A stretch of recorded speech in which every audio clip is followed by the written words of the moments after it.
Tagih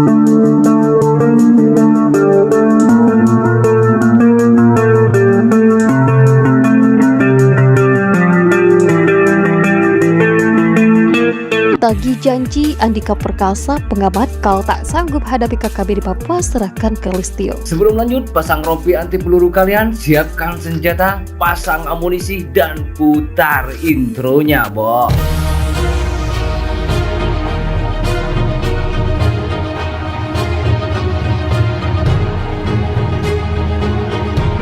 Kepada seluruh anggota yang melaksanakan tugas di Papua untuk terus bersemangat dan tidak boleh kendor dengan peristiwa yang terjadi. Kita semua tahu bahwa korban dari kelompok kriminal bersenjata tidak hanya anggota TNI Polri, namun juga masyarakat sipil.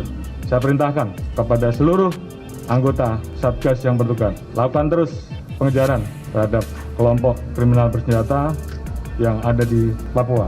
Terus berjuang, negara tidak boleh kalah. Perubahan sudah pernah saya sampaikan ya, bahwa saya ingin penanganan di Papua sama seperti penanganan di provinsi lain. Bahwasannya ada perbedaan mereka yang menginginkan A, B, C.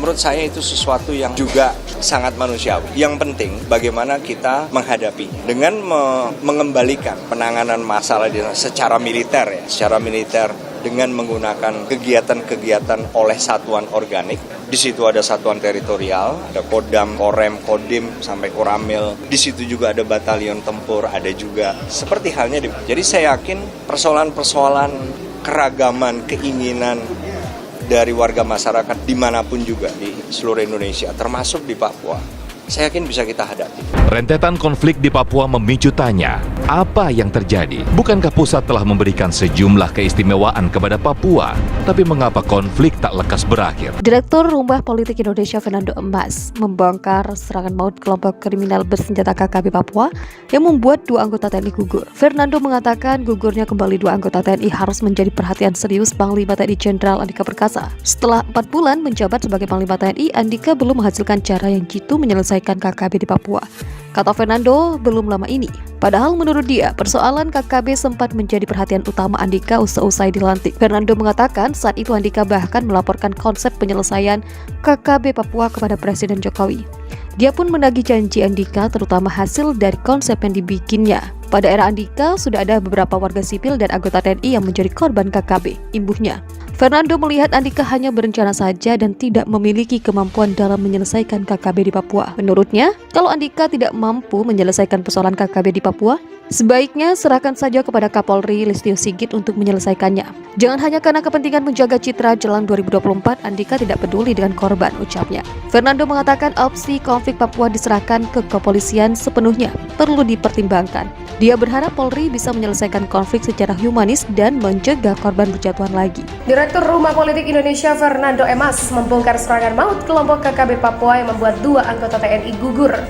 Fernando mengatakan gugurnya kembali 2 anggota TNI harus menjadi perhatian serius Panglima TNI Jenderal Andika Perkasa. Setelah 4 bulan menjabat sebagai Panglima TNI, Andika belum menghasilkan cara yang jitu menyelesaikan KKB di Papua. Begitulah kata Fernando mengatakan. Padahal menurut dia persoalan KKB sempat menjadi perhatian utama Andika seusai dilantik. Fernando mengatakan saat itu Andika bahkan melaporkan konsep penyelesaian KKB Papua kepada Presiden Jokowi. Dia pun menagih janji Andika terutama hasil dari konsep yang dibikinnya. Pada era Andika, sudah ada beberapa warga sipil dan anggota TNI yang menjadi korban KKB. Fernando melihat Andika hanya berencana saja dan tidak memiliki kemampuan dalam menyelesaikan KKB di Papua. Menurutnya kalau Andika tidak mampu menyelesaikan persoalan KKB di Papua, sebaiknya serahkan saja kepada Pak Kapolri Listio Sigit Prabowo untuk menyelesaikannya. Jangan hanya karena kepentingan menjaga citra jelang 2024, Andika tidak peduli dengan korban. Fernando mengatakan opsi konflik Papua diserahkan ke kepolisian sepenuhnya perlu dipertimbangkan. Dia berharap Polri bisa menyelesaikan konflik secara humanis dan mencegah korban berjatuhan kembali.